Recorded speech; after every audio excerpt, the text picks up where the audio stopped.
एक औरत नाराज होगी अपने आदमी में फूल लगा देनी कहा तो हमें एक कजरी के गीत के माध्यम से आप लोगों को हम बताओ तभी कैसे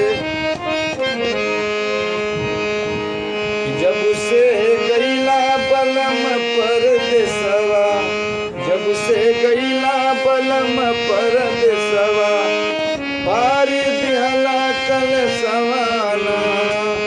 जब से गईला पिया हो परदेसवा, पारी दिहला कल सवाना। बोली बोले सासू ननदिया, सुन के आगी लगे मोरे अगिया, सुन के आगी लगे मोरे अगिया। सोची सोची सोची दिन राती हो जाई बेहोशवा, सोची दिन राती हो जाई बेहोशवा, बारी दिहला कल सवाना।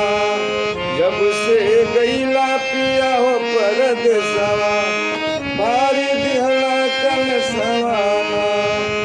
जल्दी घरे तू आजा सजनवा, ठीक से नाही खवाला भोजनवा, ओ ठीक से नाही खवाला भोजनवा, ओ ठीक से नाही खवाला भोजनवा। तुहरे पे लागल हो भारी मोर असवा, तुहरे पे लागल भारी बरसवा, भारी दिहला कल सवाना।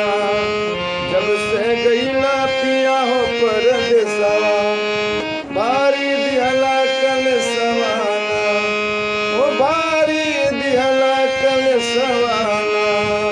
जब से गईला बलम परदेसवा, भारी दिहला कल सवाना। बहुत बहुत धन्यवाद दोस्तों। अगर ये गीत आपको पसंद आया होगा तो लाइक कमेंट सब्सक्राइब करिए दोस्तों। धन्यवाद।